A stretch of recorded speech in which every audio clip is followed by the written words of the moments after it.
Earlier this year at CES, we heard Samsung talk a lot about the age of experience, and they're doubling down on that message now that they're about to release the Galaxy S20, the S20 Plus, and the S20 Ultra.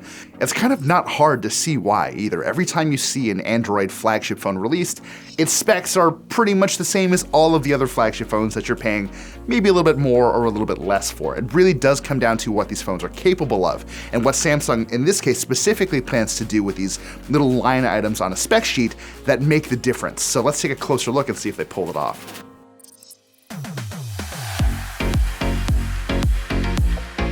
There are just a couple things I want to mention right off the bat so we're on the same page. These are all Snapdragon 865 phones in the US, and they all support 5G to some extent. The smallest of them, the Galaxy S20, supports sub-6 5G networks, so sort of like what you'd see available from T-Mobile right now, whereas the S20 Plus and the Ultra support 5G millimeter wave deployments, so if you're a Verizon customer, that's what you'll see, and you might even get gigabit data speeds. With all that said, it doesn't really matter which of these you go for, because if you buy them early enough, you're kind of gonna get a pretty mixed 5G experience. The deployments aren't quite as widespread as they need to be, and the ones you do have access to might not be quite as fast as the ones you wish you did, but this will all sort of level out over time. We also need to kind of quickly talk about these displays because Samsung did go a little crazy here. Starting with the smaller S20, we have a 6.2-inch dynamic AMOLED display, moving up to a 6.7-inch dynamic AMOLED in the S20 Plus, and then the big guy, the Ultra, which is, by the way, a handful, but we'll get to that in a bit, has a 6.9-inch dynamic AMOLED display, all of which can ramp up to 120 Hz refresh rate, which is pretty wild. We've seen a handful of these before. Devices like the OnePlus 7 Pro are locked at 90. We've seen the same out of the Pixels as well, but 120 on a screen like this is absolutely gorgeous. But it does presuppose that you're okay with running at the equivalent of 1080p. If you go up to the full resolution of these screens, you cannot ramp up that refresh rate at all. It's not hard to see the logic behind it. These are really big, bright, beautiful displays, and if they're running at 120 Hz all the time, you can't expect that processor and that battery, more than anything, to support moving all those pixels around before totally crapping out. So yes, it's a compromise. Personally, I think that even at 1080p-ish, that 120 Hz refresh rate is wild. It's one of those things that you really cannot give up once you get used to it. Beyond that though, these are phones that are really kind of defined more than maybe any other Samsung phone we've seen in quite a while by their cameras. And it's a good thing then that there are, in fact, a lot of them. The Galaxy S20 and the S20 Plus both take beautiful looking shots with their arrays. They've got a 12 megapixel standard wide, a 12 megapixel ultra wide, a 10 megapixel front facing, and this is probably the crazy bit, a 64 megapixel telephoto camera, which sounds pretty impressive, and they're used in very specific ways. Samsung's big thing this year is what it likes to call space zoom, which is a little silly, I think, in terms of naming, but it's fine for what it is, and it does generally seem to work pretty well. Long story short, Samsung is using a combination of optical zoom with those bigger sensors and sort of hybrid digital AI zoom to get you up to 30x zoom out of the standard S20 or the S20 Plus, which is wild. It's a little tricky to use because you're having to frame up shots from such a distance, and every little minute movement of your hand affects what you're seeing and how easy it is to frame up a shot. But the ability to stand at one end of the room and get really creepy photos of your friend from the other end of the room, I kind of had a blast with it. It may not be the most practical thing in the world, but it is an added layer of flexibility that I think Samsung's cameras definitely benefit from.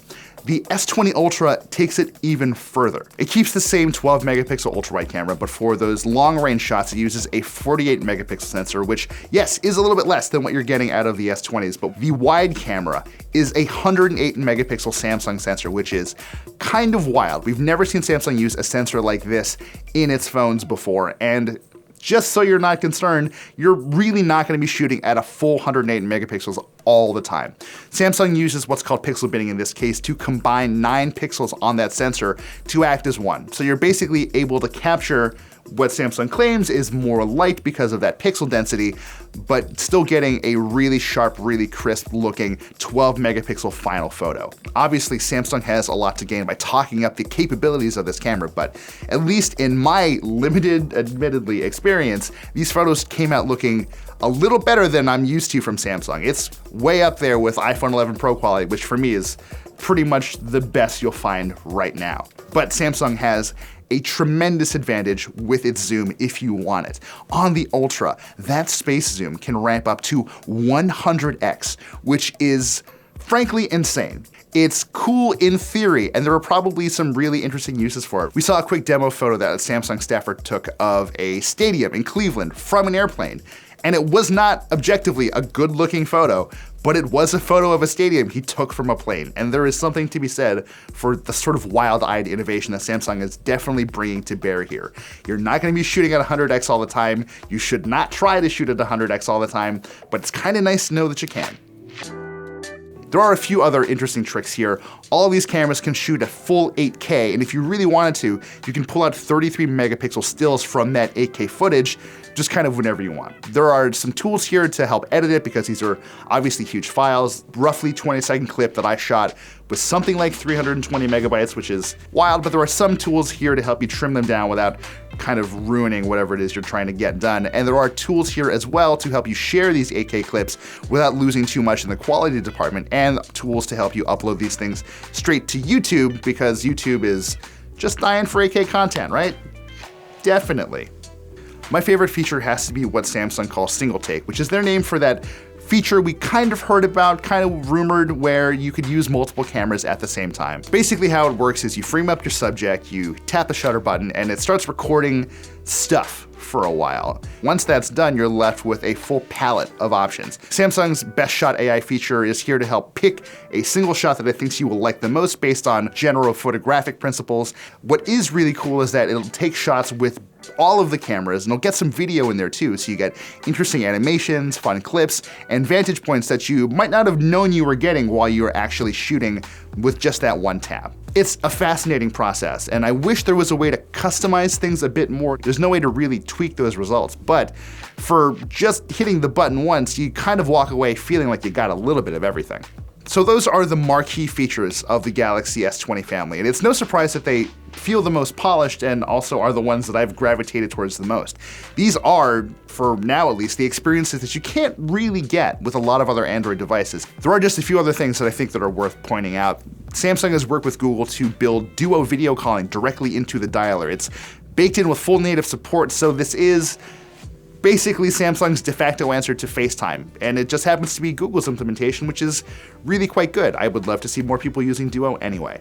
Beyond that, you also apparently, we have not been able to try this, but you apparently have the ability to load up to 5 separate apps in RAM and force them to stay there. So if you have to pop out of a game or a video editing session or YouTube or whatever and do something else for a while, you can jump right back in with virtually no delay. We'll have to try this to really get a sense for how it feels, but when you consider the fact that these phones come with either 12 gigabytes of RAM for basically all of them, or 16 gigs of RAM if you go for the really, really spendy, super high-end Ultra version, yeah, okay, I think that's a pretty good way to finally use that memory effectively. Usually when it's this time of year and I have to do a video like this, I'll say something like, this is Samsung operating at the peak of their smartphone making capabilities, and that's definitely true, but I do think Samsung deserves special credit for a couple things this time in particular. For one, I think their build quality is fantastic. The S20 and the S20 Plus are remarkably light and easy to use despite having 4,000 and 4,500 milliamp hour batteries respectively. These do not appear to be massively affected by the inclusion of 5G either. They look and feel like regular phones, and that's exactly how you want them, and kudos to Samsung for that. I also kind of appreciate Samsung's ability to just say, we're gonna do everything in one crazy device, and y'all can have it, or you cannot, and that's fine. The Galaxy S20 Ultra is a beast with a 5,000 milliamp hour battery. Like I said, it's available with up to 16 gigabytes of RAM and 512 gigs of storage. Everything else comes with 12 gigs of RAM and 128 gigs of storage. It's pure Samsung XS. This is a chunky phone. It is not the most comfortable thing in the world, but if you're after true pro-grade performance, in Samsung's words, this is the device that you're gonna want. You're looking at about $1,500 for that S20 Ultra, about $1,300 for the S20 Plus, and closer to $1,000 for the standard S20. That is still a lot of money, but there is a pretty big spread there. And instead of releasing something like the S20e this year, Samsung has basically just said, hey, we're gonna make the S10s cheaper. And if you factor in the fact that Samsung also has the Galaxy Note 10 Lite and the S10 Lite that we saw at CES, there are more high-end Samsung phones out now than there have maybe ever been at the same time. It's a little unfocused, it's a little crazy, but I'm not gonna complain about having too many options. Ultimately, once we get these things in for testing, we'll be able to offer our final verdict. But for now, consider us very cautiously optimistic. I think it's been very easy to sleep on Samsung in the last few years, even though they've gotten really, really good at building premium smartphones that dial down the compromise. And we're seeing much less compromise here than I'm personally quite used to from Samsung.